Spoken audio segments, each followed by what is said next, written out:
Obrigada. E aí todos que estão aqui estão convidados para seguir a programação da escola, né? A gente tem uma programação intensa até o final do ano, aí é importante vocês seguirem, porque estamos sempre nessa temática do direito à cidade, né?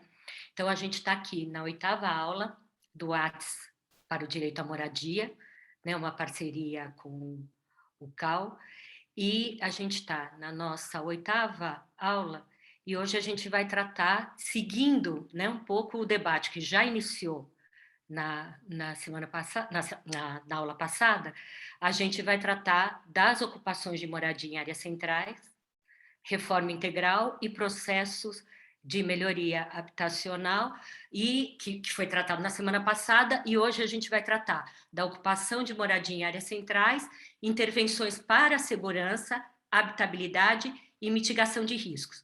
E aí, com esse conjunto, né, a gente tenta ter uma abordagem um pouco mais aprofundada dos novos desafios que estamos enfrentando, né? Que, na verdade, o movimento enfrenta décadas, né?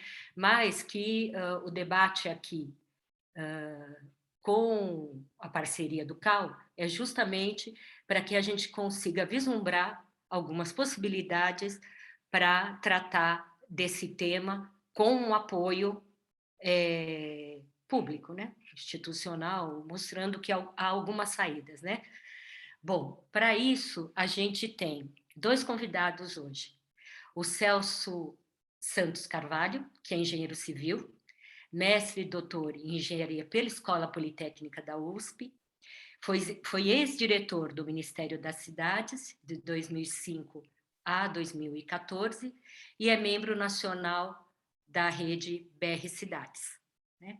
E, para debater e para contribuir aqui com o nosso debate, uma lutadora de muitos anos, a Ivanete Araújo, conhecida como NET, ela é coordenadora do MMLJ, Movimento de Moradia na Luta por Justiça, e ela é filiada à FLM, que é a Frente de Luta por Moradia.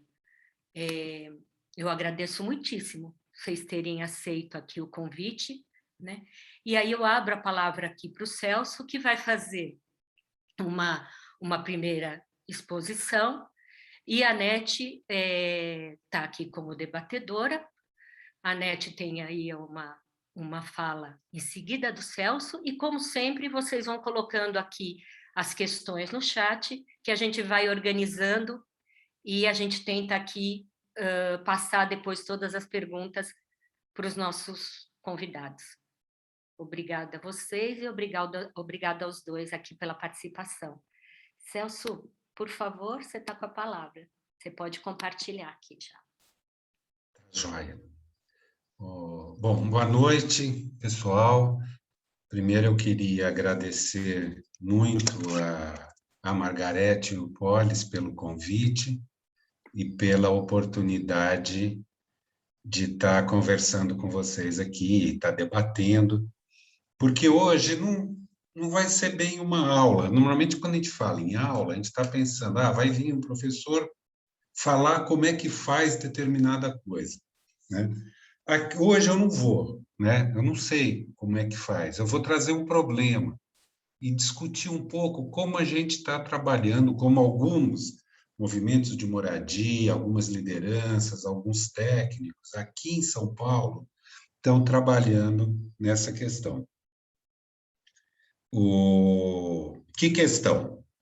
Questão é uma forma específica de moradia popular, que é muito importante nos centros de algumas cidades brasileiras, de algumas grandes cidades, que é formado pelas ocupações de edifícios abandonados. Então, essa é a questão, né? Vocês que, enfim, que militam nessa área de habitação de interesse social, deixa eu fazer uma breve introdução para vocês entenderem mais como é que eu penso as coisas. Durante o século passado, a gente teve um processo de urbanização extremamente acelerado no país. A Hermínia Maricato fala com muita propriedade que foi um processo de urbanização associado a um processo de industrialização de baixos salários, que resultou na formação de cidades em que a gente tem uma parte que é uma construída de acordo com regras e, principalmente, onde se aplicam as normas urbanísticas, a lei de uso e ocupação do solo, o plano diretor, lei de parcelamento do solo, e, principalmente, onde existe a proteção legal da propriedade. Por quê? Porque a propriedade se constitui com registro imobiliário. Então, apenas uma parte da cidade é registrada, né? Essa parte foi construída pela iniciativa privada, basicamente, e, portanto, é um produto que, num processo em que você tem uma demanda muito maior do que a oferta, é um produto caro e que é acessível para pouca gente. Grande parte da população que veio para as cidades e que está nas cidades não tinha acesso, não teve acesso e não tem acesso a essa cidade.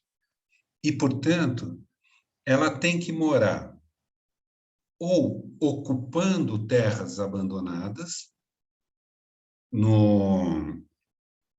e daí construindo a sua moradia e o seu bairro de forma autônoma, né, num processo em que a infraestrutura urbana chega só muito depois da moradia e à custa de muita luta, né? Ou os loteamentos irregulares e com moradia também autoconstruída, né?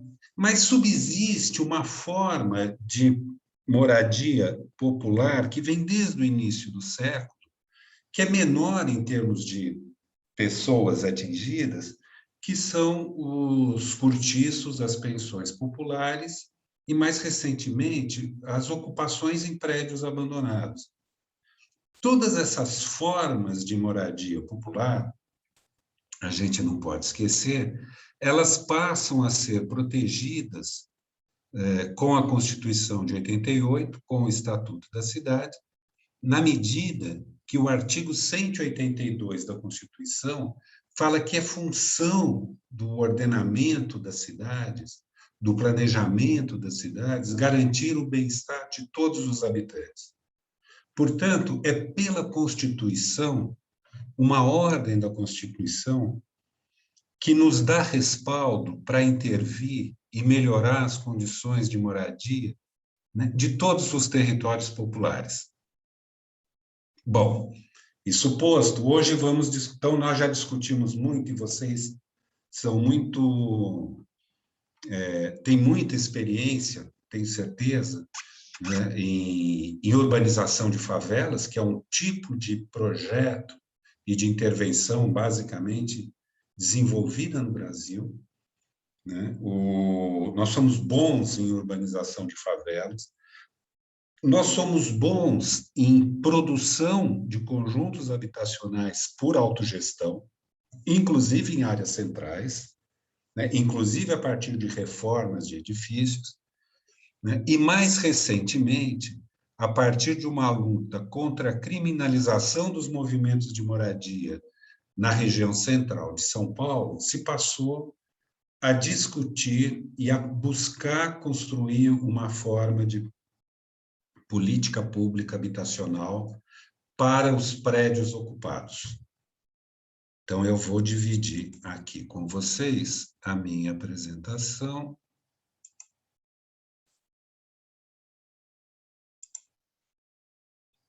E perguntar para a Margarete se a apresentação entrou. Entrou, está perfeita. Obrigado. Então, o que nós temos? Nós temos prédios ocupados, prédios abandonados, porque ninguém ocupa um prédio que tenha gente morando E nem ao menos ninguém ocupa prédio que esteja com um guarda na porta, que esteja sendo, mesmo que esteja vazio, né? Se ocupam prédios abandonados, né? Prédios em situação de risco pelo abandono, risco para o próprio edifício e risco para a vizinhança, porque um prédio desocupado, um prédio abandonado, é um espaço inseguro, né? E que interfere e impacta toda a vizinhança. Bom, esse é o nosso quadro, né? É sobre isso que eu quero falar com vocês.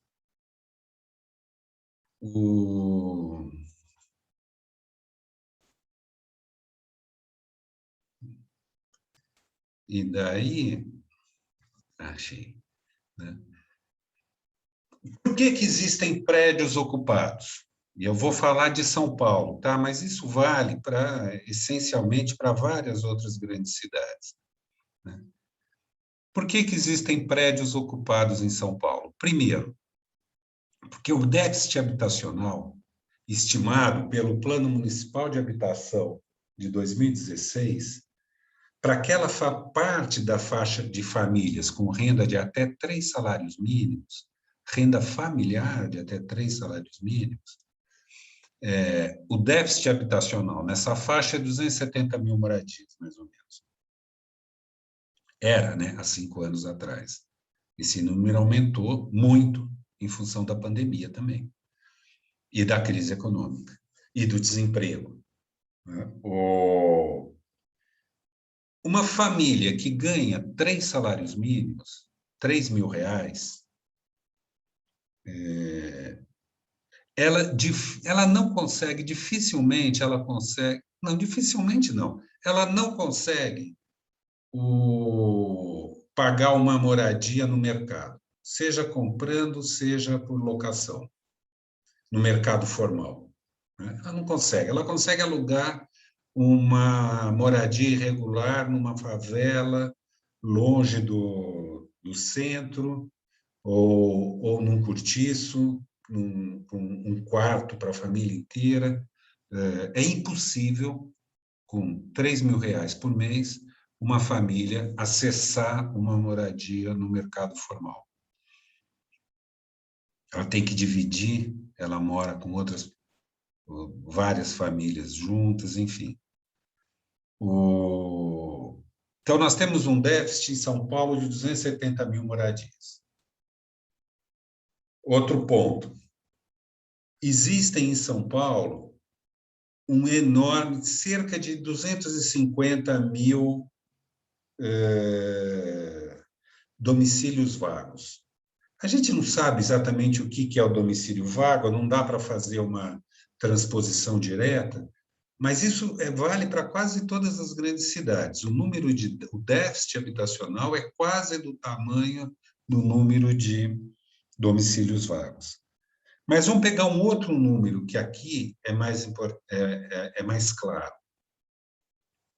De 2015 até 2020, foram notificados, quer dizer, a partir do plano diretor, em que a prefeitura pode ter uma ação sobre os imóveis abandonados, né, porque foi implantado aquele instrumento que chama parcelamento, edificação e utilização compulsórias, um instrumento do Estatuto das Cidades, em que a prefeitura ela pode notificar os prédios abandonados e dar um prazo para que ele seja utilizado e, caso não seja, pode aumentar o IPTU e pode até desapropriar.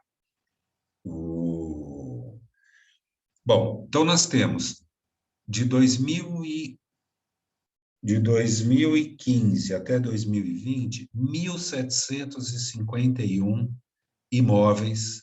Daí nós temos prédios, galpões e terrenos, né, no centro de São Paulo, imóveis abandonados que não cumprem sua função social e foram notificados, né? A grande maioria desses imóveis foi notificada em 2015 e 2016. Né? Em 2017, assumiu a prefeitura o Dória, que simplesmente parou completamente com essa ação, e que em São Paulo só foi retomada depois que ele saiu com o Covas. Mas 2020 também parou por causa da pandemia. Então, nós temos 1.751 imóveis que estavam abandonados e que a prefeitura notificou e deveria ter notificado muito mais. E, finalmente, existe um elevado gasto das famílias com 2 itens, moradia e transporte. A pesquisa POF, que é a pesquisa de orçamento familiar do IBGE, no período 2017 e 2018, não tem dados para São Paulo, para a cidade, mas para o Estado, fala que, em média, o gasto com moradia é 39%, o gasto com transporte é 18%, o que dá 57% dos gastos familiares com esses 2 itens. Se você pensar a cidade de São Paulo, que o gasto com transporte, nas cidades maiores, o gasto com transporte é maior do que a média. Nas famílias de baixa renda, os outros gastos, eles têm que ser postergados. Então, a porcentagem sobre os gastos de moradia e transporte sobre a sua renda é maior ainda. E aqueles que não têm emprego formal e que, portanto, não têm acesso ao Vale Transporte, gastam muito mais com transporte. Juntando déficit habitacional, um grande número de imóveis vazios que não cumprem a função social no centro de São Paulo, e um gasto enorme das famílias de baixa renda com moradia e transporte, isso explica porque uma das alternativas de moradia viáveis para quem mora em São Paulo é a ocupação de prédios na região central. Porque a região central, ela concentra os empregos e, morando no centro, se viabiliza, então, a sobrevivência das famílias, porque você diminui muito o gasto com moradia e para de ter gastos com transporte.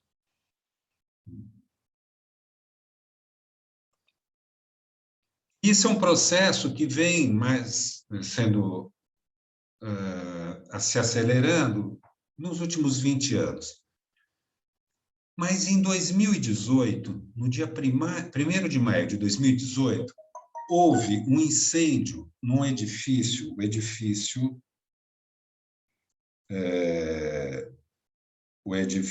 vou desligar isso aqui, o Hilton Paes de Almeida, um edifício no Largo do Paissandu, no centro de São Paulo, um edifício que é público, pertencia à União, que estava abandonado e que tinha sido ocupado.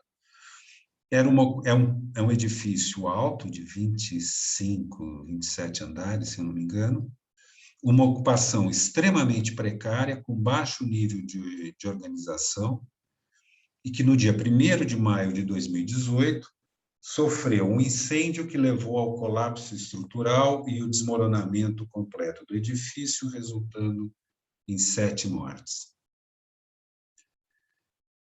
Com a ocorrência desse desastre, a prefeitura, já 15 dias depois, em 16 de maio, instituiu uma portaria, a portaria 353, que criou um grupo executivo com o objetivo de realizar vistorias técnicas nos imóveis edificados, públicos ou privados, objeto de ocupações irregulares, para verificar as condições de segurança e emitir relatório de requalificação da segurança das edificações. Esse processo foi um processo extremamente interessante, em que a Prefeitura de São Paulo, movida também, incentivada pelo Ministério Público, e abriu espaço para discutir a questão de segurança com os movimentos organizados de moradia e com várias universidades que tinham ações relacionadas à habitação de interesse social em São Paulo. E, pela primeira vez, a Defesa Civil, em vez de fazer vistorias para constatar o risco, simplesmente, e, uma vez constatado o risco, o passo seguinte é proceder à remoção, né? Pela primeira vez, se constitui um grupo que, em vez de analisar o risco, tinha por objetivo verificar a segurança e definir medidas para melhorar a segurança. Parece mais ou menos a mesma coisa, e tecnicamente é a mesma coisa, né? Mas só que buscaram colocar como objetivo estabelecer medidas para melhorar a segurança, ela traz uma dificuldade adicional para os técnicos e um desafio adicional, né? É muito fácil você falar, isso aqui não está de acordo com as normas e deve ser removido. Mas se o que nos interessa, o que nos move, é garantir a segurança daquelas famílias, que são famílias vulneráveis, nós não podemos deixar de fora da nossa equação que, se a remoção pode diminuir o risco aquela família está exposta naquele prédio, se essa remoção não for acompanhada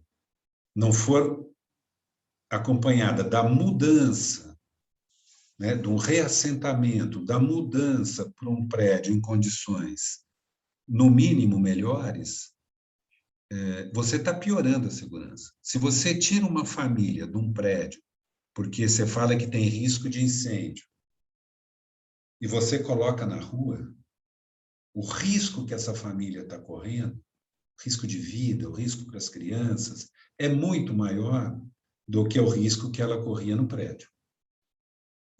E principalmente porque o risco que ela corria no prédio pode ser atenuado, pode ser mitigado, pode ser controlado. Isso tudo foi muito discutido em São Paulo em 2018, né, quando se mobilizou toda a sociedade para a questão dos prédios ocupados, com medo que ocorresse um novo incêndio, como ocorreu no edifício Wilton Paes de Almeida. Esse grupo, então, em 2018, analisou 51 edifícios. Eram 16 edifícios públicos, 35 edifícios particulares, envolvendo 3.500 famílias e cerca de 10.500 pessoas. Eram os principais prédios ocupados na região, em São Paulo. Então, vamos lembrar dos 1.750 edifícios abandonados. A gente está falando de 51 que foram ocupados, principalmente aqui na região central, na Sé, na região da Sé, onde tem mais e onde são as maiores ocupações, né?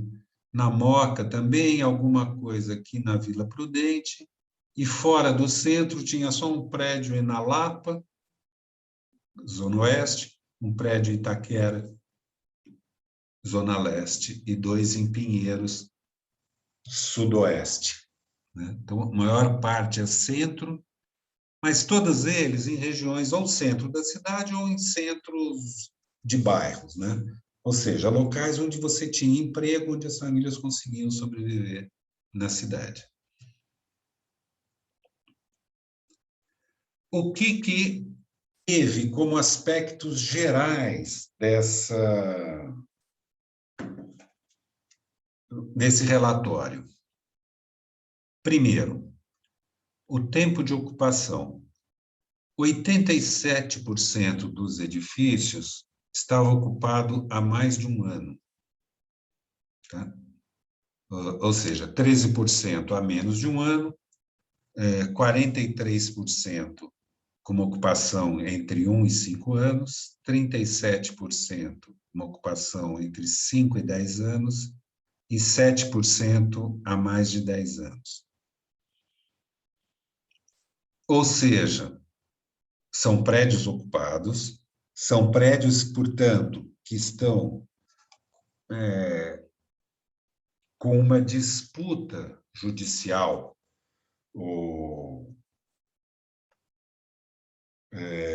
relacionado à propriedade, né? Ou estão com processo judicial em andamento, ou o processo está andando muito lentamente, ou, em alguns casos, tem um acordo de interrupção do processo, de interrupção temporária do processo. Mas, enfim, né, todos os edifícios são edifícios que não se pode dizer, né, que a propriedade, que a questão da propriedade esteja resolvida do ponto de vista legal, né? E alguém poderia dizer, mas se é prédio ocupado, as pessoas têm que sair, né? E talvez dentro do nosso quadro legal, né, elas tenham que sair, ou elas possam sair, ou eventualmente, né, elas tenham que sair se o poder público não cumprir a sua obrigação de prover habitação para todos. Mas mesmo que elas tenham que sair, vocês veem que a grande maioria é uma ocupação antiga, de mais de um ano, né? Isso é em 2018, então agora não tem mais nenhuma com menos de um ano, porque se passou o tempo, enfim, outras ocupações aconteceram, mas basicamente é uma ocupação que é temporária, mas é longa. E durante todo esse tempo em que se discute a propriedade, ou enquanto não se equaciona a questão da propriedade, a gente tem famílias, mães, crianças, homens, velhos, pessoas com deficiência, pessoas vulneráveis, que estão morando e que estão sujeitas à situação de risco. Portanto, cabe uma intervenção, um programa público de melhoria de segurança, mesmo que seja de caráter temporário, mesmo que não se resolva neste período, neste tempo, a questão de propriedade. O ideal é que essas ocupações todas elas sejam reconhecidas como ocupações de interesse social, os prédios públicos sejam destinados para habitação e reformados por meio de programas públicos, né? Os prédios privados sejam desapropriados e reformados para provisão habitacional para essa faixa de renda, para essa mesma família, mas mesmo antes disso, que é um processo que pode demorar dezenas, anos, até 10, 20 anos, né?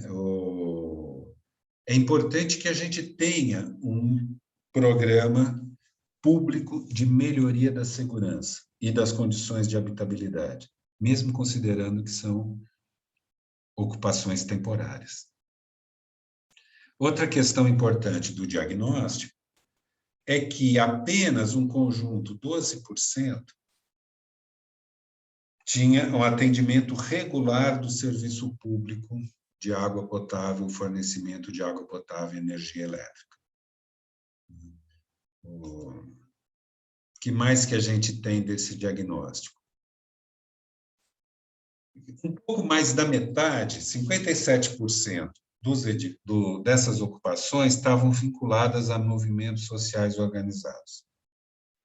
E daí, o relatório mostrou que, quando se tem um movimento organizado, é claramente que as ações de melhoria e de segurança, elas são muito mais, elas ocorrem com mais frequência.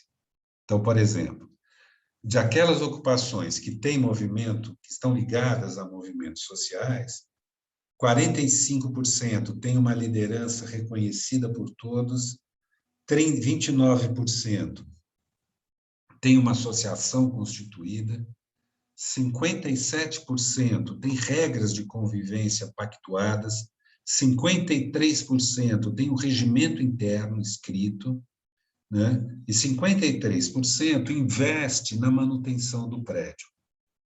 Ao passo que daquelas outras ocupações que não se vinculam ou não reconhecem o seu vínculo ao movimento social organizado,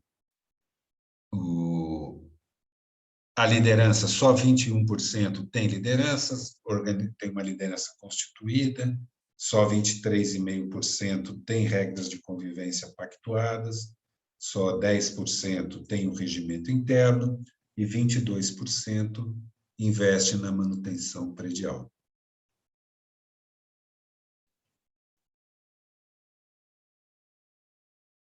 O relatório analisou também os elementos estruturais, e daí eu estou falando em pilares, vigas, lajes, paredes, coberturas, né? E viu que 61% dos edifícios tem fissuras, tem infiltração, tem desagregação de materiais, 45% tem grandes problemas de infiltração, gerando áreas de insalubridade devido à umidade, 31% apresentam desagregação de material de revestimento com risco de quedas, e nenhuma apresentava o comprometimento estrutural que apontasse para um alto risco de colapso.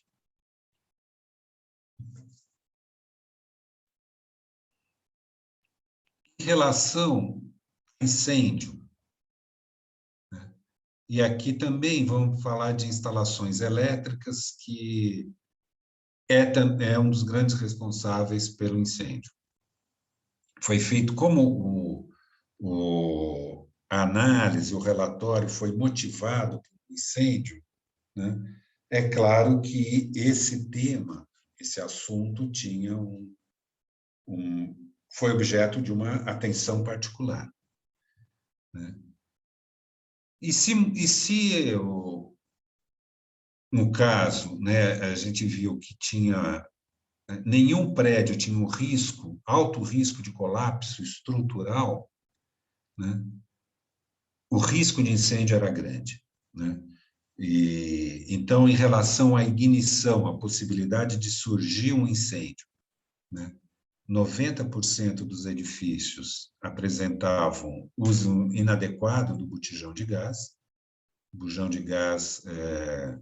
instalado em cômodos não ventilados e dentro do edifício. 25% não tinha quadro de energia com os disjuntores, mas metade não tinha uma coisa que é mais importante ainda, que é uma caixa de entrada com chave seccionadora, né? Isso o que é? Se dá algum curto-circuito, você pode desligar toda a energia na entrada do edifício, né? 79% tinha a fiação do chuveiro danificada, e principalmente a ligação do chuveiro irregular, podendo ser objeto de curto, né? 67% tinha tomadas irregulares, muitos aparelhos na mesma tomada, 73% tinham problema de fiação exposta, a rede de distribuição elétrica danificada, e 88% não tinha um sistema de proteção contra descargas atmosféricas. Então, o risco de ocorrência de uma ignição, do início de incêndio, é muito grande em todas as ocupações. Bom, além da ignição, é preciso ver também as condições de propagação desse fogo, né? Então, a gente se observou que tinha 43%, pouco menos da metade, das ocupações tinham condições construtivas que facilitavam a propagação do fogo, principalmente divisórias de madeira, né? E algumas delas, 10%, inclusive, tinham armazenamento de material inflamável dentro do edifício. E, finalmente, em relação... Está aqui. Com as medidas de proteção e combate a incêndios, né? Uma parcela razoável, 29%, tinha uma brigada de incêndio, o 60% tinha extintores, apesar da grande maioria estar descarregado e sem condições de uso. Só 20% tinha alarme e iluminação de emergência, e também em condições precárias, e 66% tinha as rotas de fuga desobstruídas. Então, o risco de incêndio nesse conjunto de ocupações era importante, era um importante fator que colocava em risco de vida esses moradores. Existia um risco de quedas, injúrias, aí a ausência de guarda-corpo, parapeito, corrimão, 24%, presença de revestimento solto em parede e material que pode cair atingindo pessoas, 12%, e 25% vãos desprotegidos. Poço de elevador sem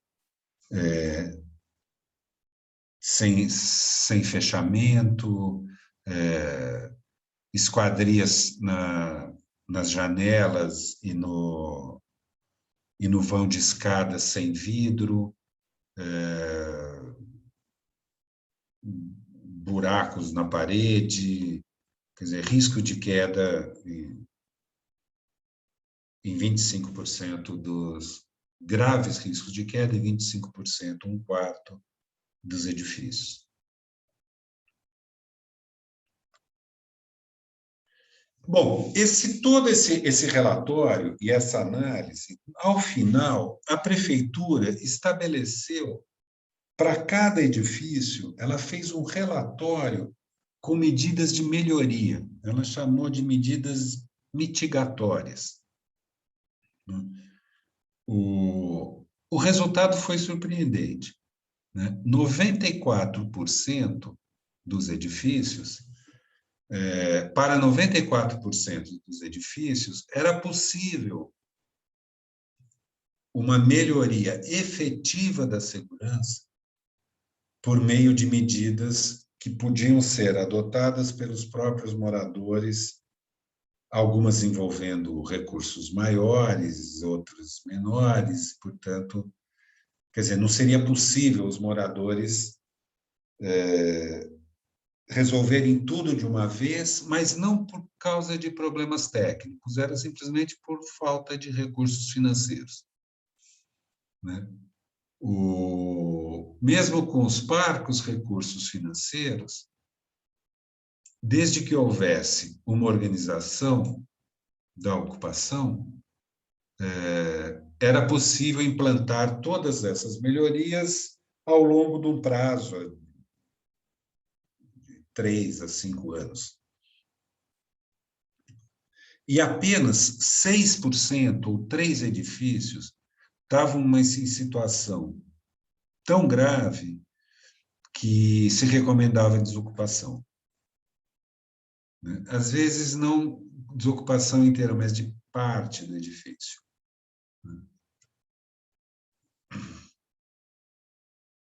O que isso mostra? Né? Agora, essa síntese não é mais da prefeitura. Essa síntese é das pessoas que estão discutindo e construindo, buscando construir um programa público de melhoria da segurança dessas ocupações, que, no nosso caso, aqui da cidade de São Paulo, envolve melhorar as condições de segurança de 10.000 pessoas, 10.500 pessoas. Né? Então, em síntese, a ocupação em prédio abandonado é uma modalidade de moradia popular que é importante para a região central da cidade. Segundo, né,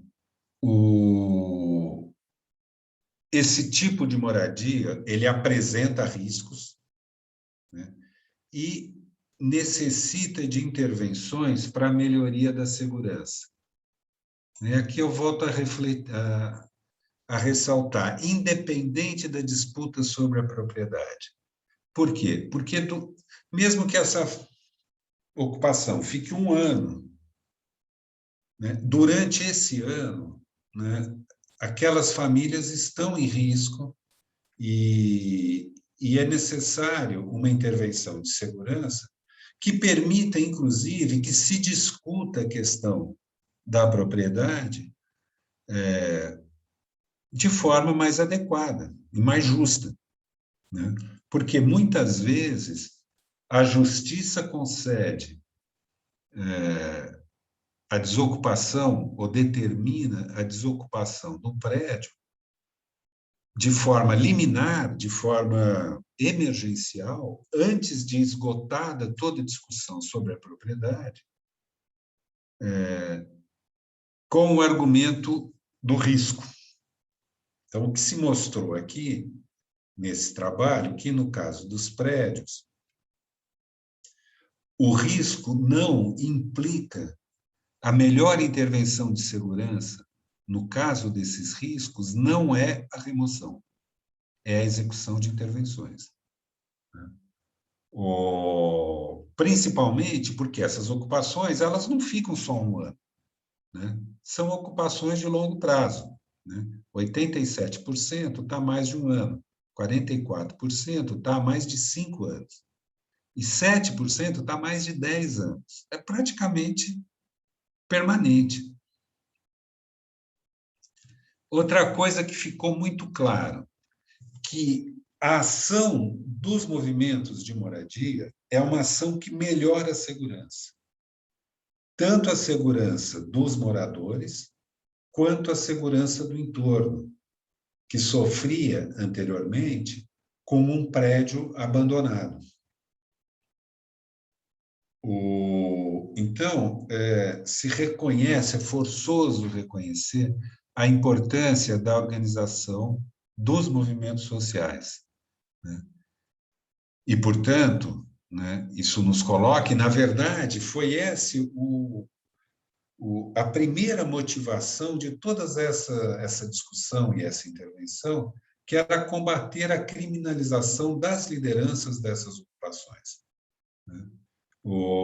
Aqui em São Paulo, a polícia, alguns setores do Ministério Público começaram a invadir e perseguir e prender lideranças de ocupações de prédios sob o argumento de furto de energia, furto de água, furto de placa de sinalização de rua, e também sob o argumento que essas lideranças estariam extorquindo os próprios moradores. Quando a gente viu que a ação dos movimentos organizados, né, de manutenção e melhoria das condições do prédio, feita sem nenhum recurso público, só com o recurso dos próprios moradores, é essencial né, para melhoria das condições das ocupações, das condições de segurança das ocupações.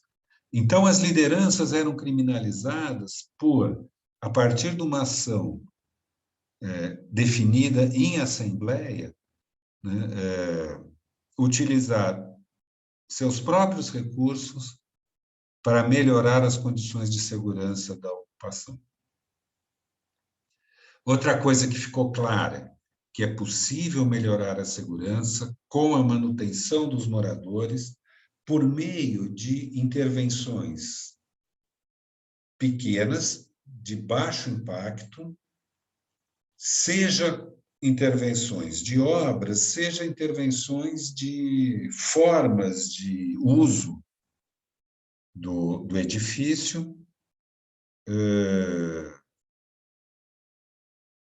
e seja obras, formas de uso ou condições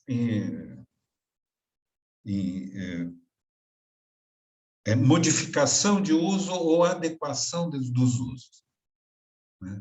Por exemplo, retirada de lixo, deslocamento de bujão de gás para áreas mais ventiladas, uma série de desobstrução dos corredores e das escadas, enfim, várias ações de segurança, implantação de brigada de incêndio, que não exige nem obra. E mostrou também, né, que o fornecimento regular, a regularização do fornecimento de água e energia, além de ser uma necessidade para as condições de habitabilidade, é também uma questão de segurança. E aí, né, não se pode esquecer, né, que as empresas que fornecem a água e a energia, elas são concessionárias de um serviço público e elas devem atuar, né, de acordo com regras do interesse social e da utilidade pública.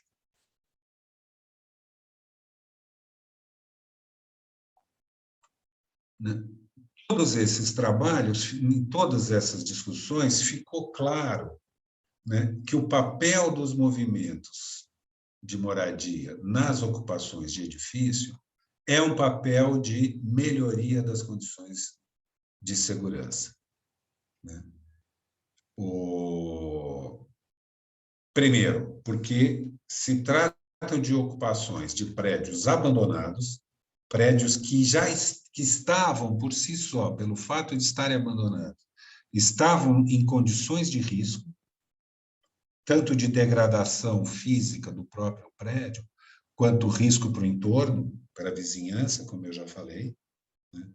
Tanto é que a primeira ação dos movimentos de moradia ao ocupar é fazer uma limpeza geral e enorme, tanto do prédio quanto do entorno, né? Que ficou claro que a ocupação melhora as condições de segurança social, tanto do local quanto da vizinhança, né? Que a organização dos moradores implica em segurança, resolução de conflitos e participação democrática nas decisões, né?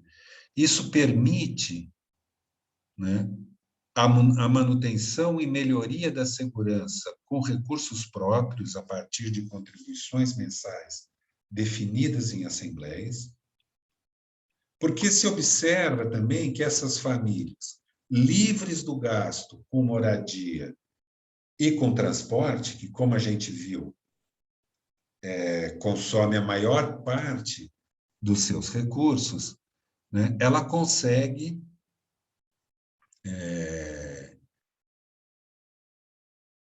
prover uma contribuição mensal que permite a melhoria gradativa e ao longo do tempo, né?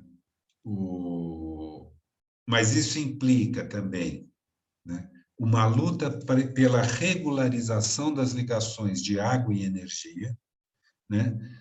As famílias, as ocupações, as famílias têm colocado, a NET vai depois poder aprofundar essa questão com muito mais qualidade na análise do que eu, né?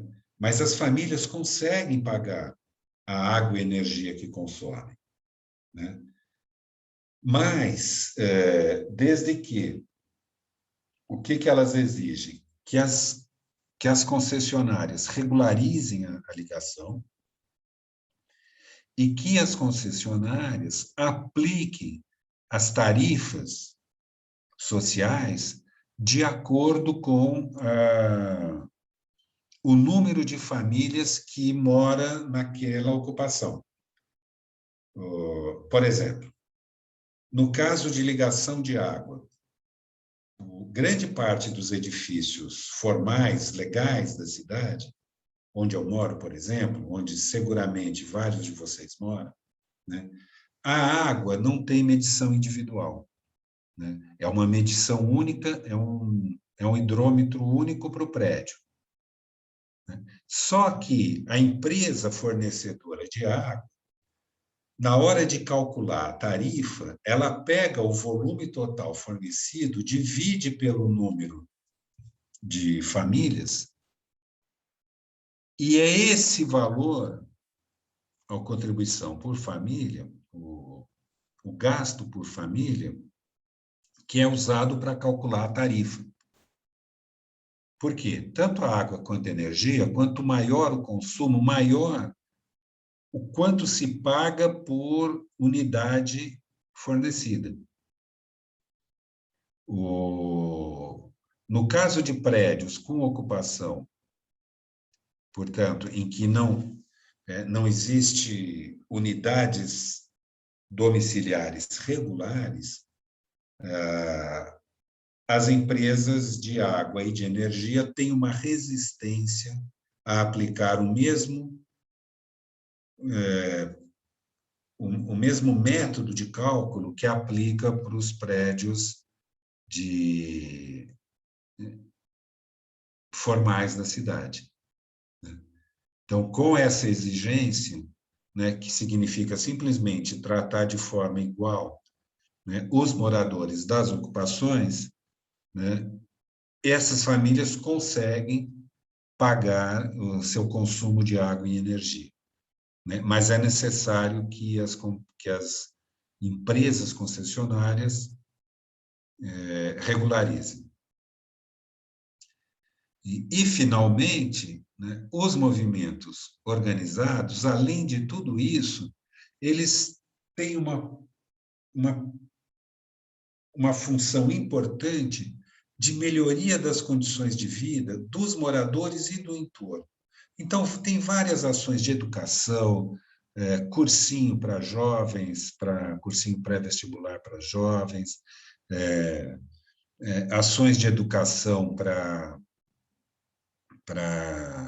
reforço escolar, ações de saúde, treinamento profissional, creche, atividades culturais, de tal maneira que as ocupações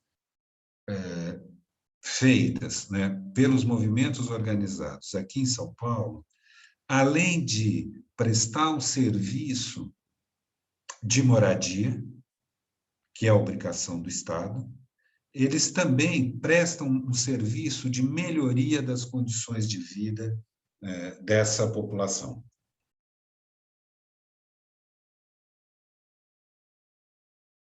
E, finalmente, é preciso considerar que o artigo 148 da Lei Orgânica do Município de São Paulo, que é a Constituição do município, a Lei Orgânica é a Constituição do município, o artigo 148 trata da política urbana e fala que a política urbana tem por objetivo garantir a qualidade, o bem-estar dos habitantes. Entre outras coisas, basicamente ela fala isso.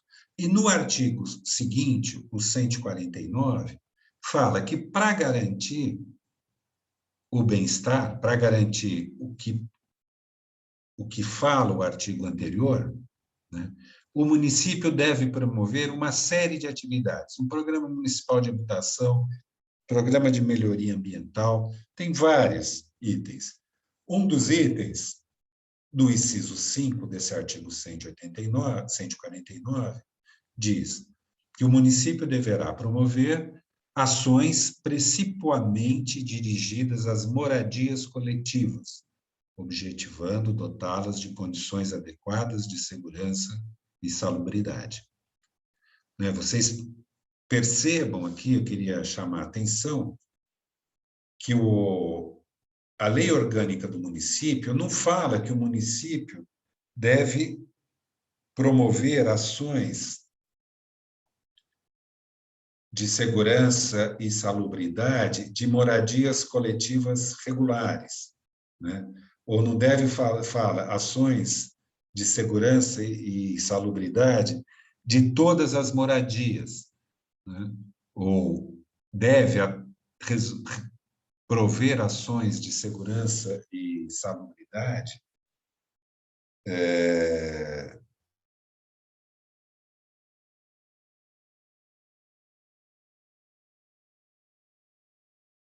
propriedade, né? Ela não qualifica, ele fala, se for moradia coletiva, o município deve estabelecer ações voltadas para as condições de segurança e salubridade.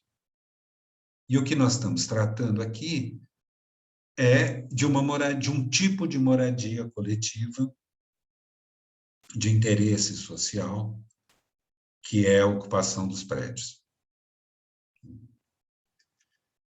Portanto, e aqui eu já vou encaminhando aqui para encerrar e abrir para a nossa discussão, né? Como eu disse, eu não estou trazendo aqui não é uma aula de falar como a gente deve resolver, né?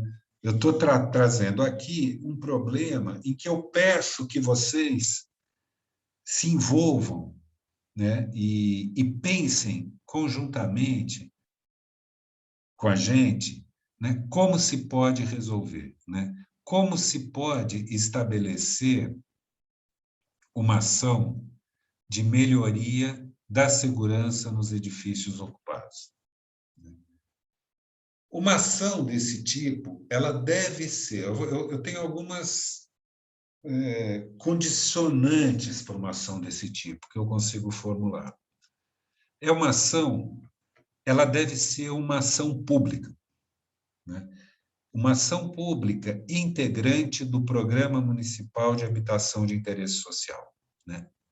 O Programa Municipal de Habitação de Interesse Social, ele deve atender a todas as necessidades de moradia, dos diferentes tipos de necessidades de moradia da população de baixa renda, né?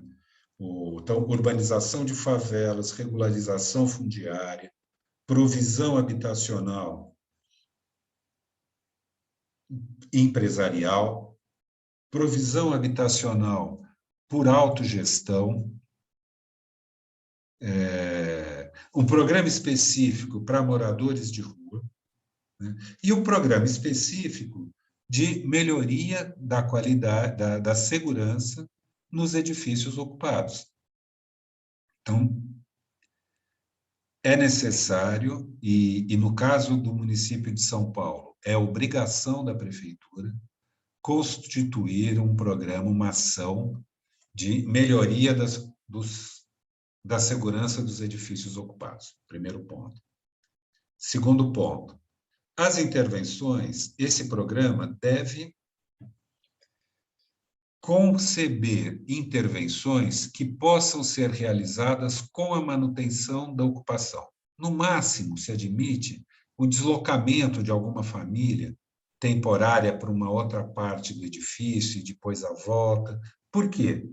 Porque são prédios, são edifícios que estão sob disputa, normalmente sob disputa judicial, né? Então, se eu fizer se for pensado numa intervenção de melhoria que implique a saída das pessoas, uma vez que saem, elas nunca vão conseguir voltar, né? Então, simplesmente, não é possível, né? Então, é necessário conceber intervenções que possam ser feitas com a manutenção dos moradores. Isso implica um programa específico de assistência técnica. Então, o programa de ATIS, que também é uma obrigação do município, né? No nosso caso, o plano diretor do estratégico diz que o município deve constituir um programa público de assistência técnica para habitação de interesse social, voltado para atendimento às necessidades habitacionais da população de baixa renda. Esse programa que deve ser construído, ele tem uma necessidade específica, de assistência técnica específica, que deve ser objeto da nossa reflexão, né? Por quê? Porque é necessário estabelecer intervenções, como eu disse, que possam ser feitas com a manutenção da ocupação. Mesmo porque são processos de intervenção que se desenvolvem ao longo do tempo, principalmente quando os recursos são escassos, né? Segundo, se é uma intervenção na casa das pessoas, ela só dá certo se ela for por autogestão. Se é uma intervenção por autogestão com as pessoas morando, é necessário desenvolver uma nova linguagem de projeto que seja acessível e adequado a esse tipo de intervenção.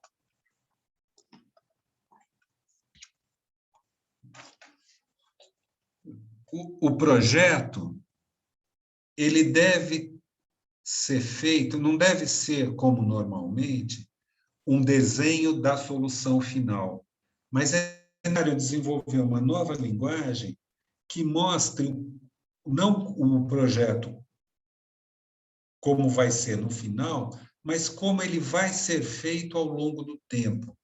É um projeto que é um tutorial, uma cartilha e um curso de capacitação, tudo ao mesmo tempo. Porque ele precisa conceber e se adequar e se modificar na medida que as intervenções vão sendo feitas. Porque são intervenções que devem ser implantadas de forma gradativa, evolutiva, envolvendo etapas sucessivas, né? Principalmente em função dos recursos disponíveis, né? E também da necessidade de uma manutenção permanente, porque são ações que não envolvem apenas obras, mas envolvem formas de uso daquele espaço.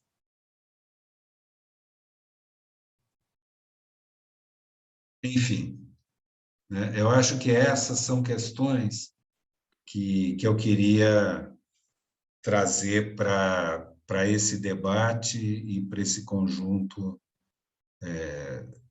de pessoas que é muito mais capaz do que eu para pensar no como resolver esse problema. Obrigado, pessoal. Celso, obrigada. Eu acho que é uma deixa muito boa aí para a NET continuar, porque, como você lembrou, o Plano Municipal de Habitação recém-feito, mas não aprovado aqui em São Paulo, né? Que ele foi feito há alguns anos atrás, mas ficou lá na Câmara e lá está, né? Ele nem contemplava mesmo esse tipo de intervenção. Então, é uma boa lembrança e a NET, mais do que ninguém, pode aí agora relatar o que tem acontecido durante todos esses anos, dessa mais de década, que o movimento tem buscado discutir essa ocupação, essa política, né, para áreas centrais. Nete, você está com a palavra, viu? Por favor. Obrigada por estar aqui. Margarete, a todos, né? Boa noite a todas, boa noite a todos. Quero te agradecer, Margarete, pelo convite. E agradecer também o Celso por essa explanação, essa apresentação bem bacana, fundamental. E conforme o Celso foi falando, eu fui voltando lá atrás, sabe? Desde quando a gente iniciou, e aí fala, poxa vida, né? O que avançou, né? O que a gente conseguiu durante todos esses anos, né?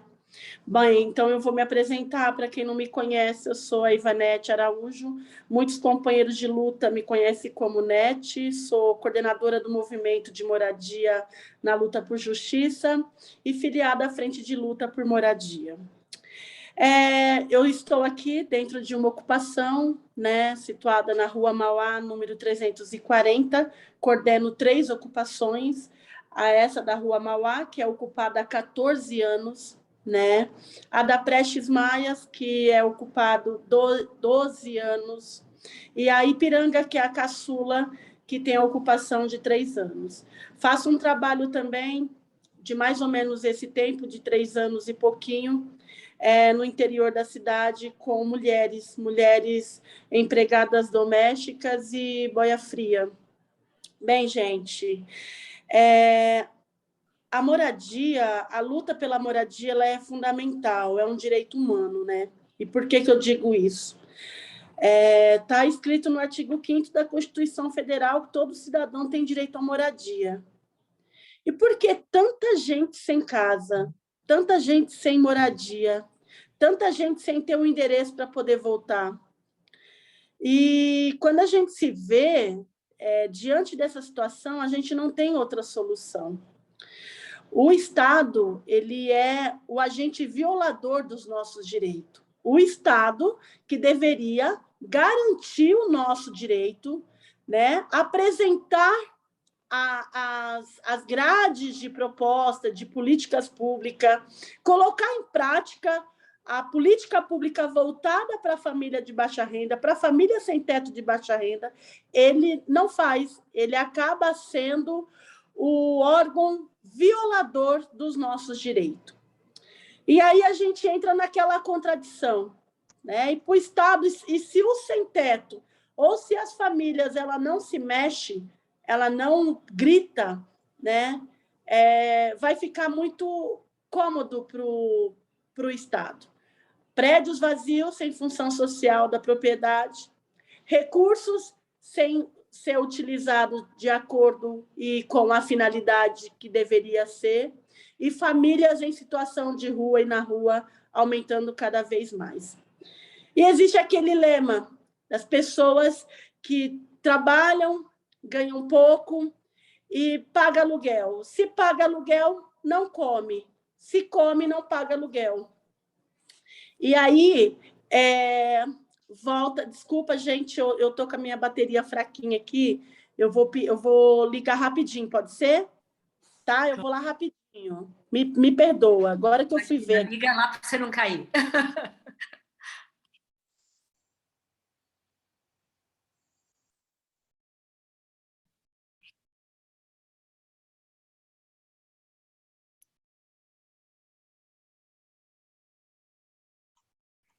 E só dando enquanto a Nete está ligando lá, acho que só fazendo aqui um complemento daquilo que eu iniciei aqui antes de passar a palavra para a Nete. A política de habitação para interesse social, ela até discute cortiço, né? Ela até discute a condição do cortiço, que é uma condição que, vamos dizer, é parecida com essa, mas não tem essa abordagem do prédio ocupado.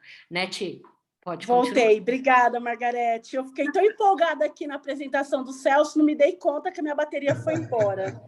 Meu Deus! Então, e como eu estava dizendo, se a gente não se movimenta diante de todos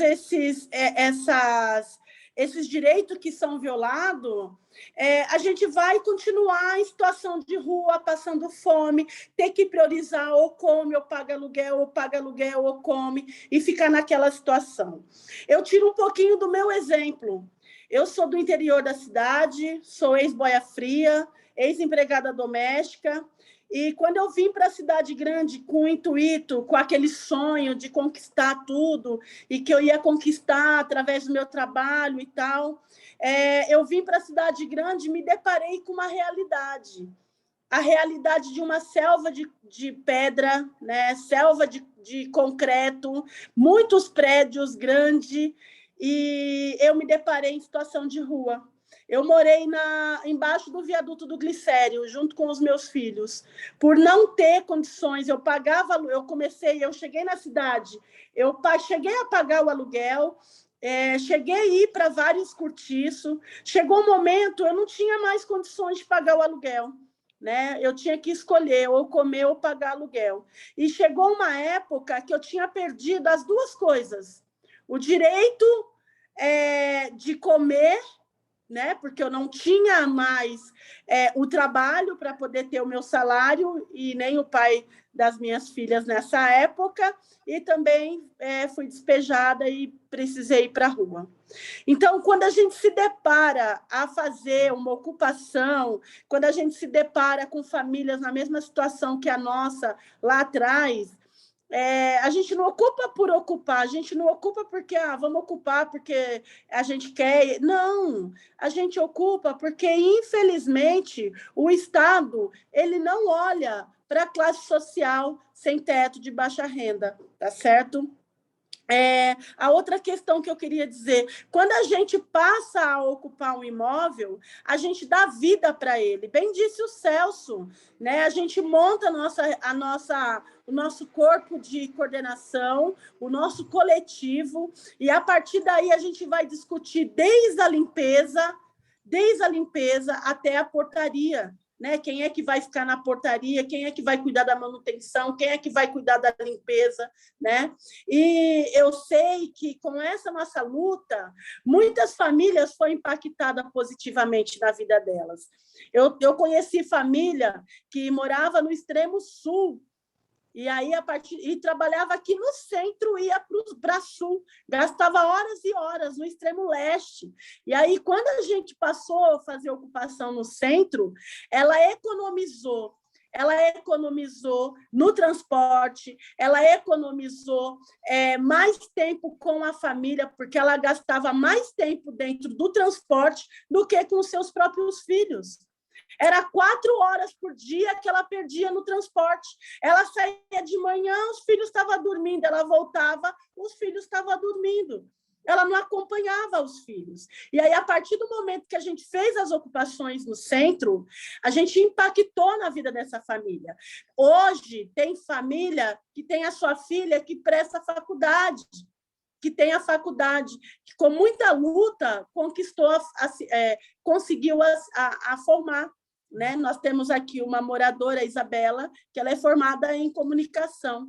Então, isso para a gente é uma vitória, né? Porque além da gente fazer essa luta direta em busca, e naquele momento, para saciar aquela necessidade da moradia, mas, ao mesmo tempo, apontar o déficit habitacional para o poder público, né? Mostrar para eles que existe prédio vazio, existe pessoas sem teto, existe recurso, o que não existe da parte deles é falta de vontade política de fazer as coisas acontecer.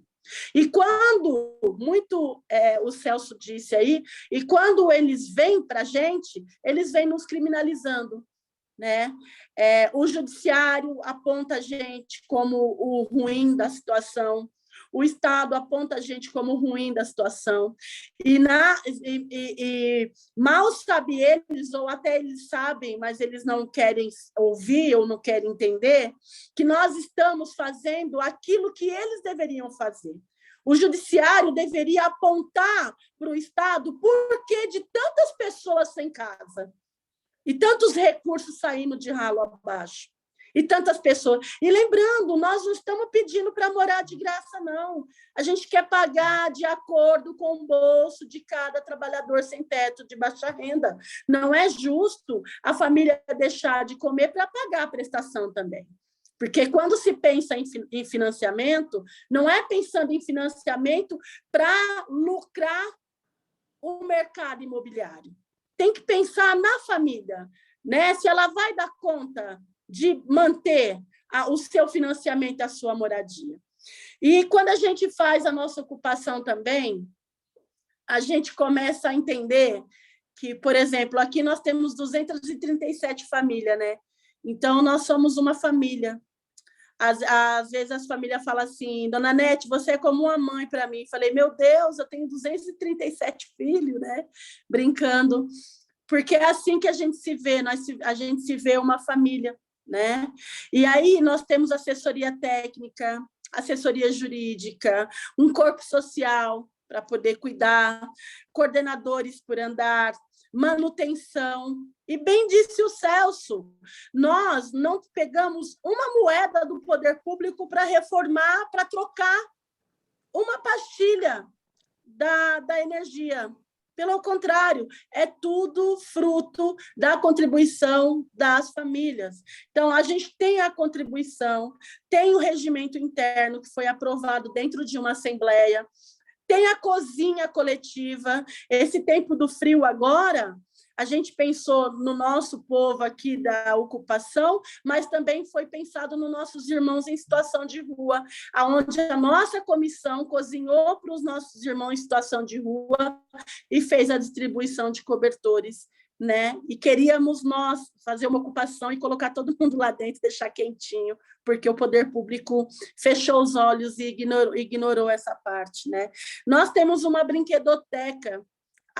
Antes da pandemia, a gente fazia roda de leitura com todas as crianças, né?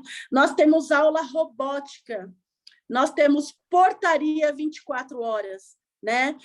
Então, gente, só para vocês entenderem, olha o que tem dentro de uma ocupação. A gente não ocupa só por ocupar. A gente não ocupa para dizer assim, a gente quer ocupar aquilo porque a gente quer tomar aquilo, não. Nós queremos aquilo nosso por direito, tá? A moradia é um direito fundamental, é um direito humano. E esse direito, quando se diz para as nossas famílias, ele baba dentro da Constituição, dentro daquele caderninho. Se a gente não levanta a bunda e não vai para a porta do governo cobrar, eles têm a gente como invisíveis, como sem nada. Por isso que nós temos que continuar fazendo as lutas. Agora, pessoal, no dia 26 de fevereiro, não sei se foi no dia 26 de fevereiro, nós tivemos dois companheiros nossos que foram presos criminalmente, porque foi acusados de furto de energia dentro de uma ocupação. Lembram? Foi acusado disso, mas em todo momento a gente procurou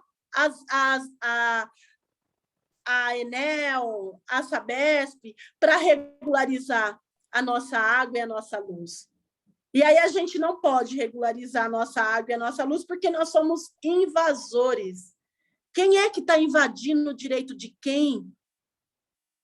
Quem é que está tomando o direito de quem? Nós somos invasores, mas lá está garantindo o meu direito. Eles estão violando o meu direito. Eu não estou pedindo de graça aquilo que é meu por direito. Tivemos também... Aí nós temos um grupo, agora esse grupo é um GT, que foi agora oficializado na Câmara Municipal, para discutir essas questões, e é muito burocrático, o Celso está acompanhando, ele sabe como que é, sabe? Olha, tem que regularizar a água por nome, mas espera, nós somos uma associação, pode ser pela associação. Olha, outra coisa, o valor do projeto está muito caro, o valor do engenheiro está muito caro, não tem como embolsar isso socialmente numa conta, mas um valor legal que dê para a família pagar. A gente aponta saídas porém eles não fazem questão de enxergar a nossa saída. E somos criminalizados todos os dias. Todos os dias a gente é criminalizado. E com ameaças de despejo, ameaças de remoções, mesmo em época de pandemia. No início da pandemia, nós tivemos o máximo do cuidado com as nossas famílias. E a minha preocupação era, meu Deus, não vai ter oxigênio para o nosso povo, a gente tem que fazer alguma coisa. E aí, nós não podíamos aglutinar, não podíamos aglomerar. Aí a gente fez uma assembleia de janela. Ficamos lá no pátio e fizemos uma assembleia de janela. E falei, espero que funcione. E nessa assembleia da janela, a gente deu as instruções, tudo, para os nossos moradores, e os nossos moradores seguiam. Não tivemos um morador que dependesse do oxigênio. Não tivemos uma perda por conta do Covid-19. Isso para a gente é uma vitória. É uma grande vitória, porque não ia ser fácil, nós não iríamos conseguir ter acesso ao oxigênio. E aí, gente, quando a gente para e a gente fala, poxa, eu já estou há quase 30 anos na luta, e foram poucas as famílias que a gente conseguiu inserir na sua moradia definitiva. Só que nós temos uma esperança, e é a esperança que acaba nos movendo. A esperança de que tudo isso que a gente está vivendo, todo esse retrocesso que nós estamos vivendo, isso vai passar. E a gente não vai desanimar. Se precisar começar do zero, a gente vai começar do zero. Não sei se eu vou chegar até o final, mas aí tem outras famílias, outras lideranças que estão vindo aí com todo o gás, com todo o vapor, para poder fazer a diferença. Enquanto o nosso direito não vem, enquanto o artigo dorme, enquanto esse direito fundamental não é fundamental para as nossas famílias, a gente vai continuar na luta. Porque a pior luta é aquela que não se faz. A pior luta é aquela que não se faz. E quem não luta está morto. Tá? Então, eu fico por aqui, que eu quero também ouvir as perguntas e dizer que é uma satisfação sempre trocar essa experiência. Agradecer a você, Celso, pela essa apresentação maravilhosa. E estamos juntos, sabe? É necessário a gente se unir cada vez mais. Enquanto a aula, essa aula que, por mais que o Celso falou, olha, hoje não é uma... Como é que é, Celso? Não é uma aula, não é um... Aula, Não é uma aula, é uma aula sim, sabe? Nós estamos fazendo essa troca de experiência. E é muito importante isso, sabe? É muito importante ouvir de vocês, alunos, e esses alunos que estão prestes a se formar, não esqueçam da gente. Não esqueçam, precisamos muito de vocês.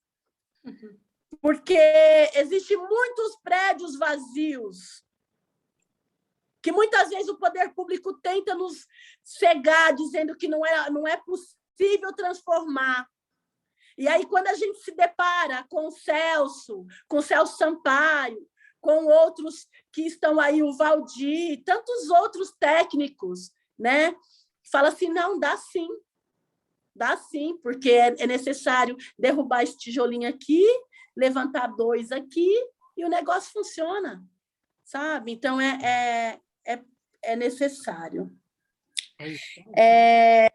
Eu finalizo por aqui e dizer para vocês que é sempre um prazer ficar aqui, estar aqui junto, fazer essa troca, tá bom? Muito obrigada, gente. Nete, eu acho que é muito importante o que você disse, porque, na verdade, nós estamos aqui com 400 pessoas, né, de lugares diferentes desse país, né? E essa troca é muito importante. Assim. Aqui no chat as pessoas falaram, olha, a sua intervenção foi cirúrgica, ela é forte, ela é emocionante, e porque tem essa luta, né, que vocês estão há tanto tempo, e é muito importante isso que você disse. A gente está aqui num grupo de profissionais dos mais diversos, mas esse curso inteiro é uma parceria do CAL, né? E muitos dos assessores técnicos que estão aí ainda, né, como você mesmo disse, os dois Celsos, o Caio, a Maria, todos, o pessoal da Peabiru, da usina, das mais diversas assessorias, alguns deles estão dando aula ainda, né? Ou dão aula ainda, ou deram aula.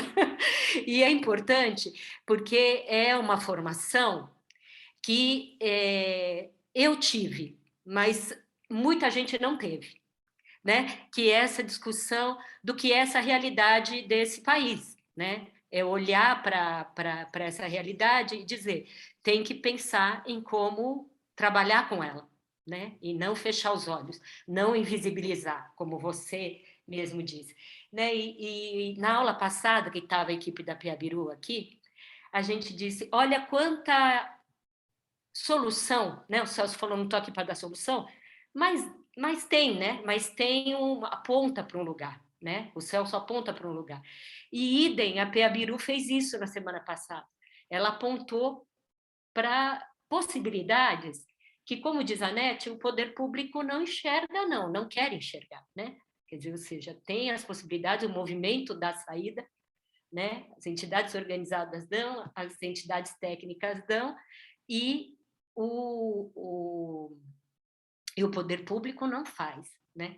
E aí vou passar aqui algumas perguntas que estão aqui no nosso chat.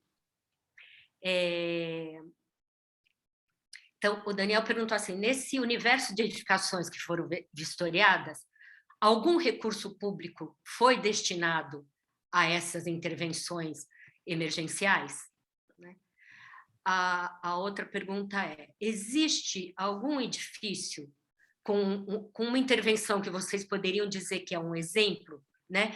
Um estímulo a essas intervenções? Né?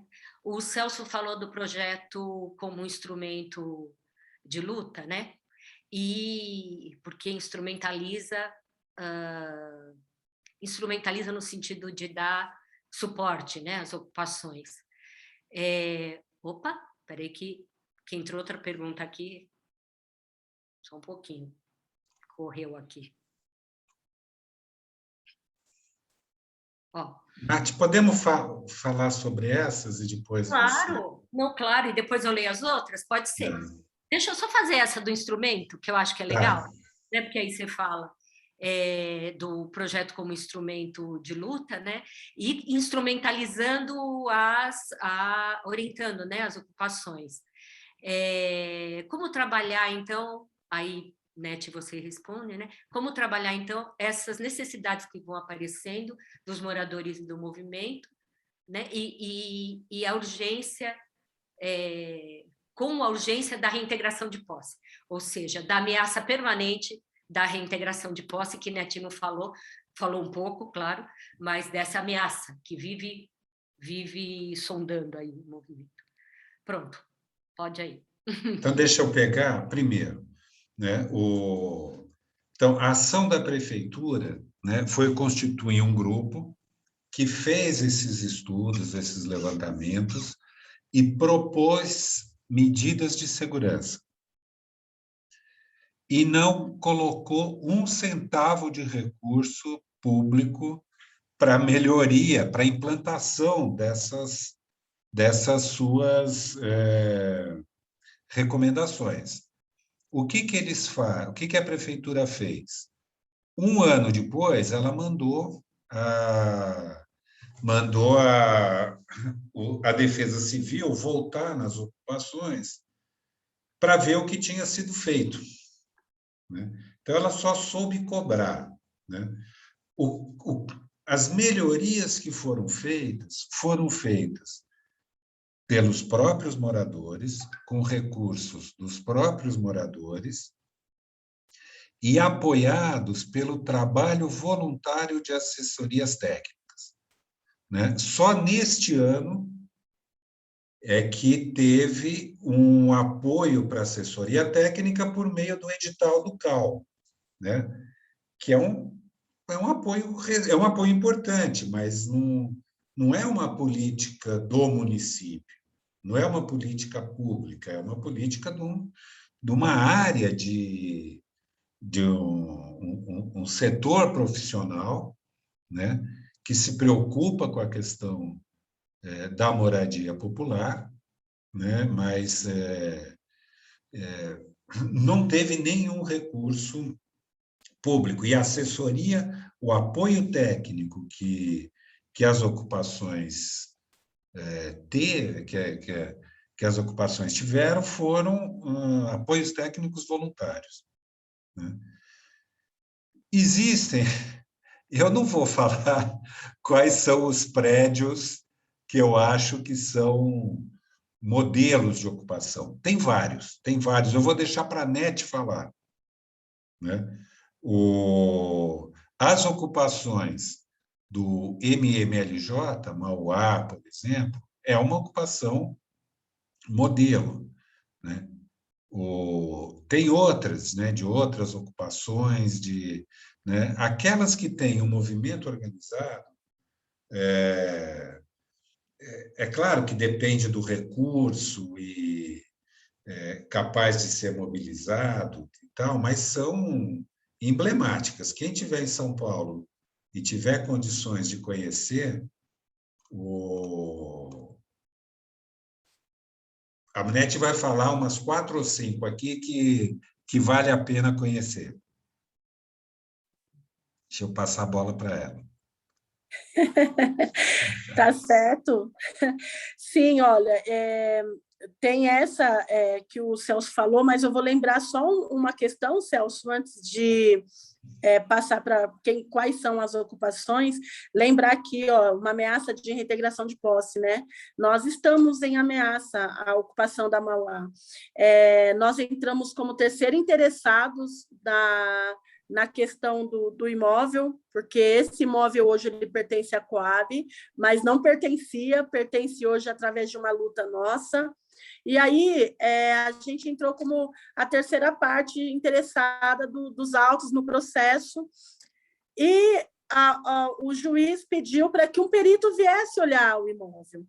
E nós demos foto do antes e do depois e o perito entrou. O perito com a cabeça...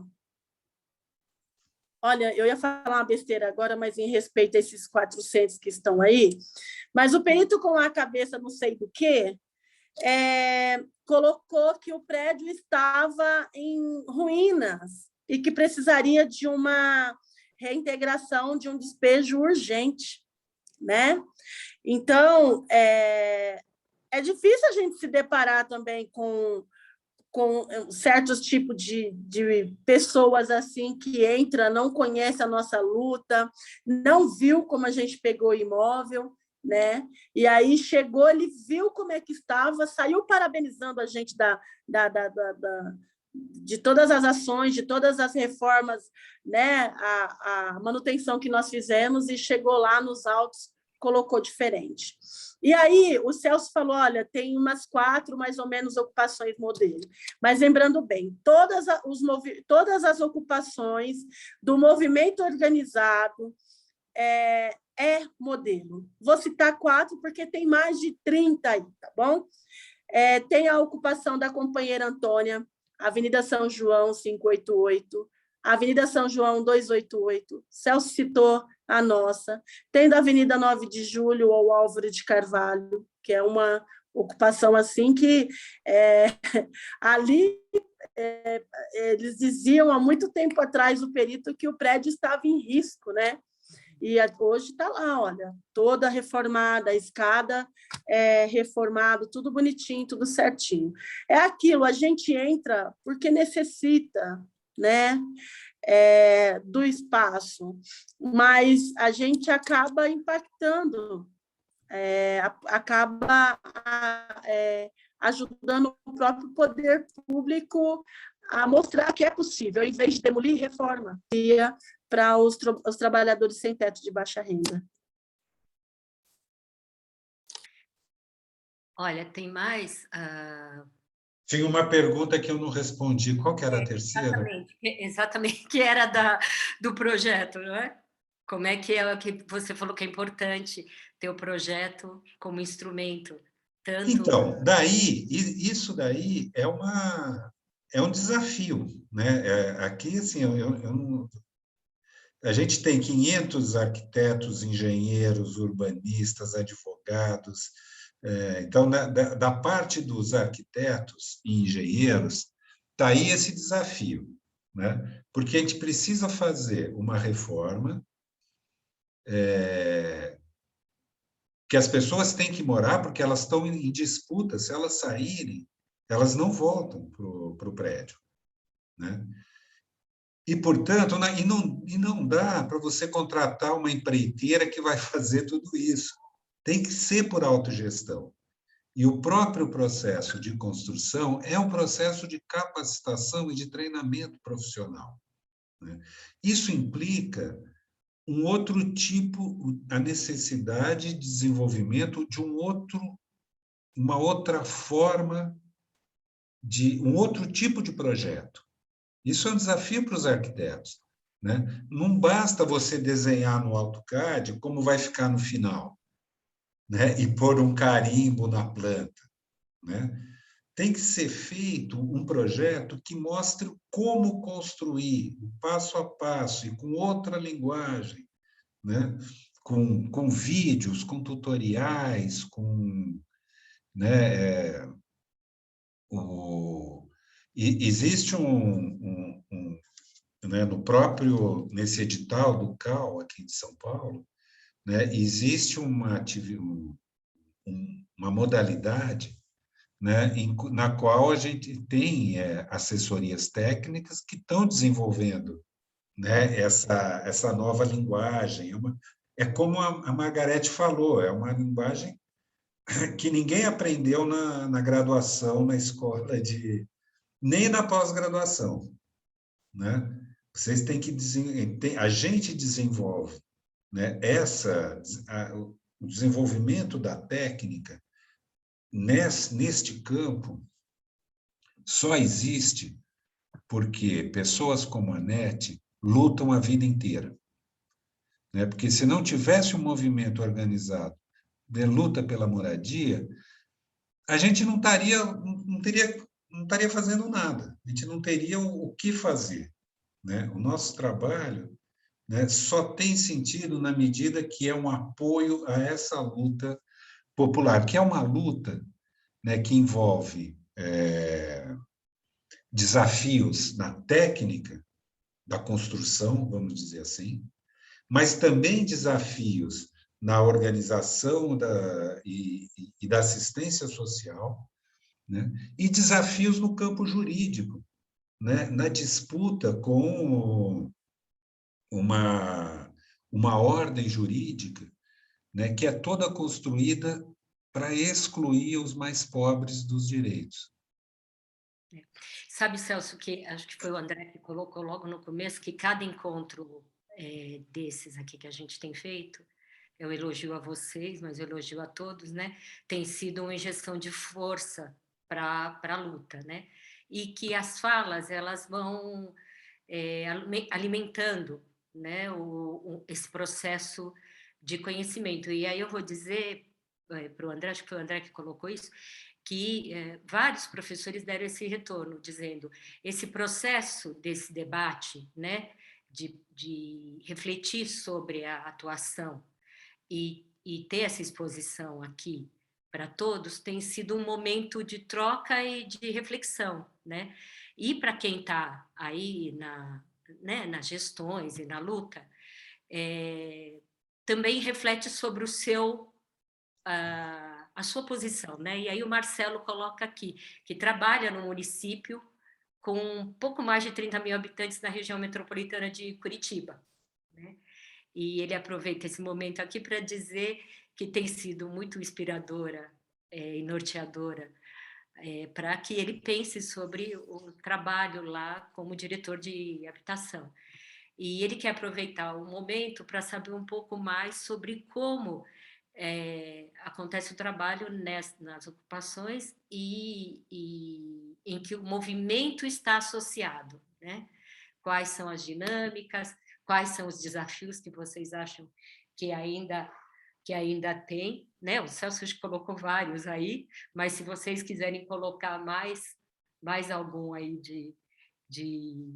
né, para poder pensar aí sobre as questões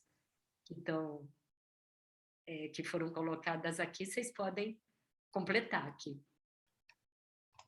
Margarete, essa questão é para a NET. É ela que sabe. E tem uma outra aqui que está aqui no chat. A questão do risco é sempre um argumento do poder público. Participei, a Grace mesmo está colocando, que está aqui conosco.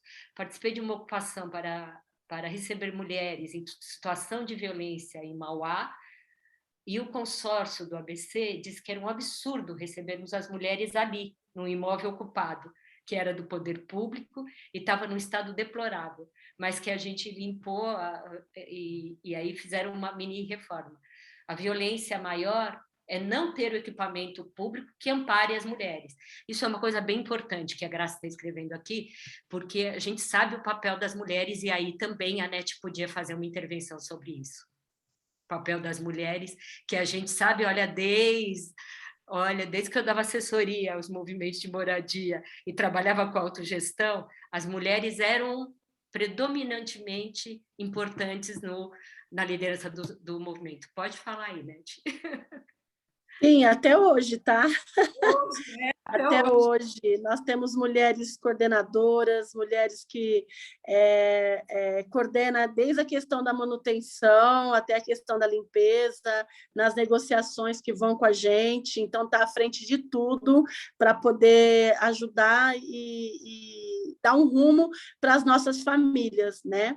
E quando a gente se depara também com um problema, vou citar um exemplo, nós tivemos a invasão da polícia, né?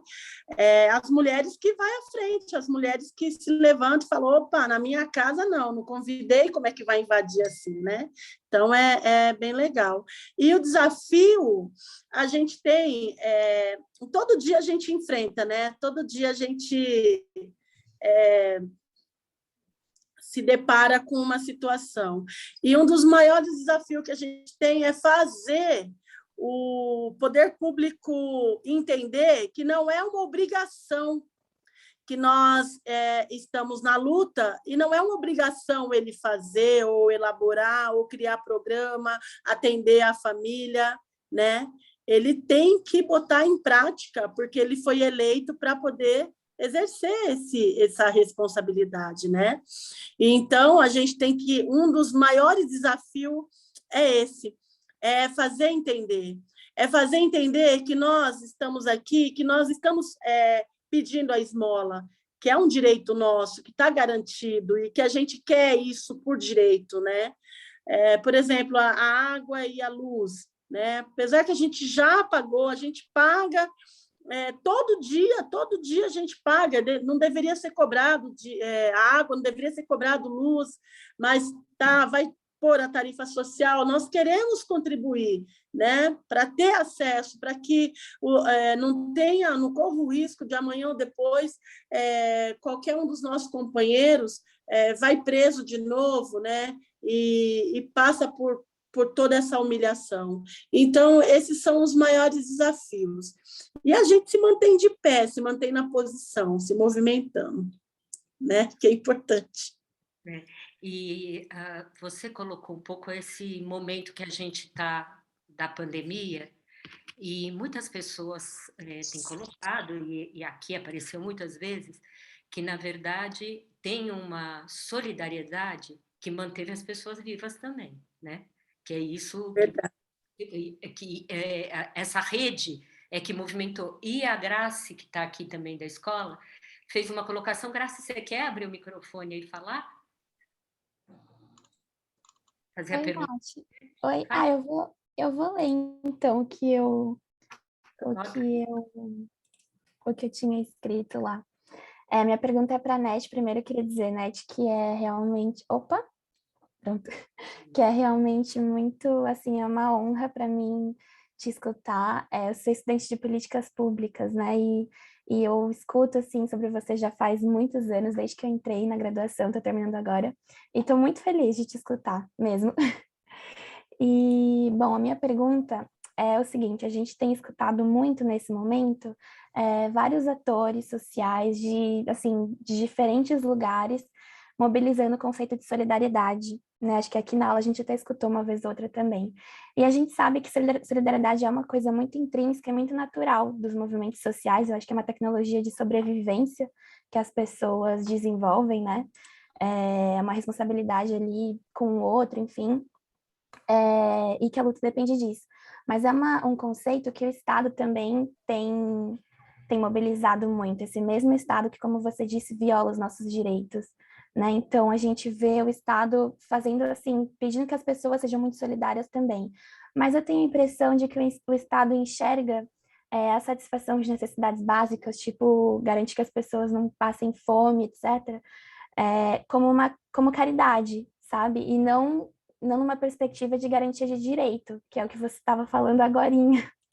Aí eu queria só, se você se sentir confortável, se você quiser, comentar um pouco disso, né? Do que é solidariedade para o movimento social, o que é solidariedade para o Estado, porque é um discurso muito central agora, sobretudo na pandemia.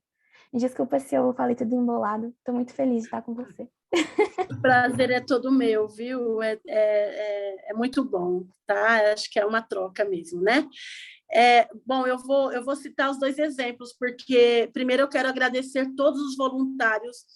Teve um momento que eu achei que nós iríamos estar só. Assim como quando começou a pandemia, nós temos bastante mulheres que trabalham na economia informal. E tem uma que vende pano de prata em avenida. Aí eu sempre falo com ela, eu sempre mando um zap para ela, né? Um oi, tudo bem? Mensagenzinha. Aí eu falei, oi, tudo bem? Ela, tá não, netinha. Eu falei, o que foi? O que está acontecendo? Ela falou, mulher, com essa pandemia agora, eu sempre trazia o pão para casa, o que eu vou fazer, Net? Com as minhas filhas, a fralda aí falou o nome da bebê, né? Falou, e agora? Eu não sei o que fazer. Falei, putz, e agora, né? Falei, achei que estava sozinha. Aí nós tínhamos um Insta. Inclusive, teve uma voluntária que derrubou o Insta e a gente levantou outro. Quem puder seguir, a Ocupação Mauá Oficial. E aí a gente começou a fazer o pedido no Insta. E veio muita ajuda voluntária.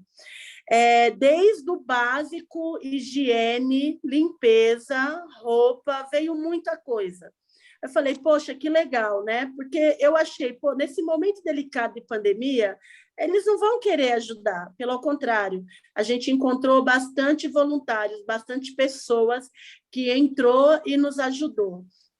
E aí, o poder público, que é a outra diferença que eu vou apontar para você. O poder público falou, olha, tem tantas cestas básicas para pegar. Só que aí você precisa pegar o nome, o RG, o CPF.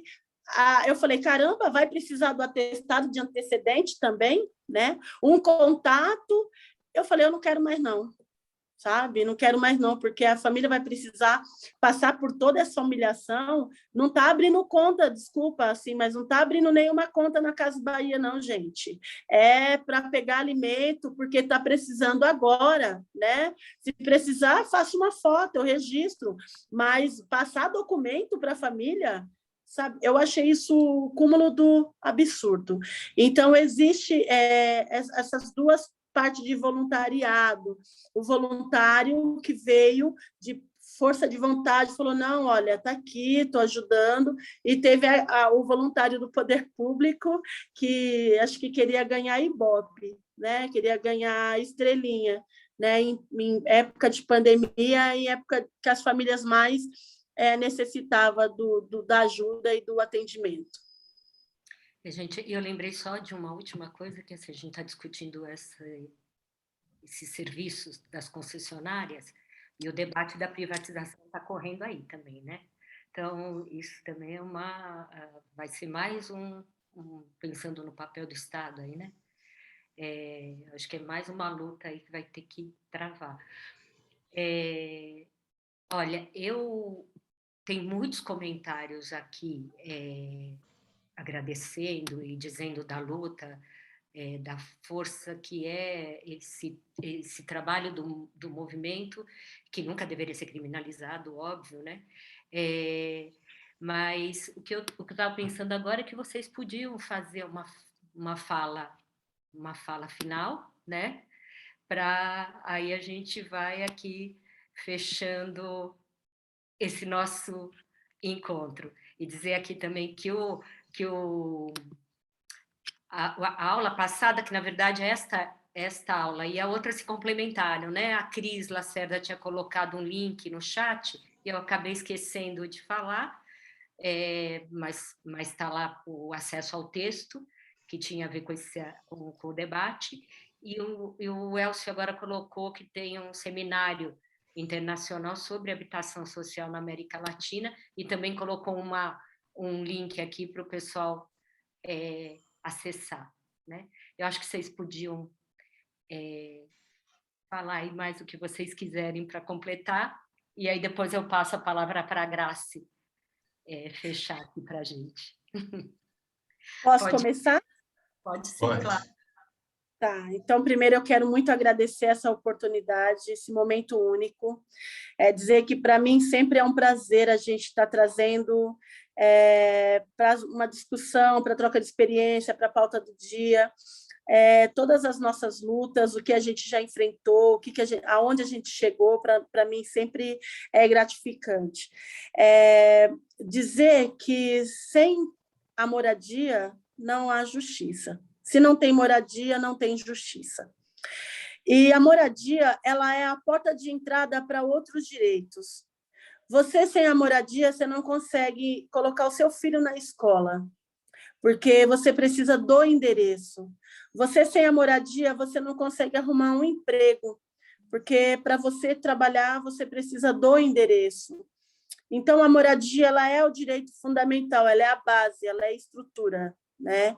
E aí, a partir do momento que você abriu a porta para a moradia, você vai abrir a porta para a educação, você vai abrir a porta para a saúde, né? Você vai abrir a porta para a cultura, você vai abrir a porta para trabalho, emprego, geração de renda e tantas outras coisas.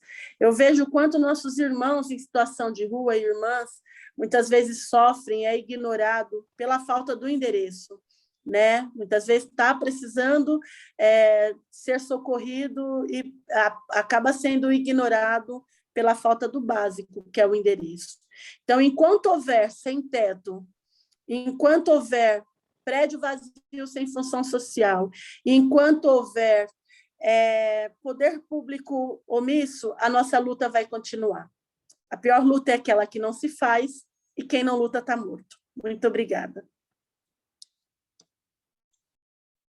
Gente, eu queria também agradecer imensamente a oportunidade, né? A oportunidade de estar no debate com vocês, agradecer imensamente as palavras tão gentis de todos aqui no chat, e agradecer a Margarete, que é uma companheira de luta de tantos anos e que a gente está junto há tanto tempo, e principalmente agradecer a Nete, que com a sua luta diária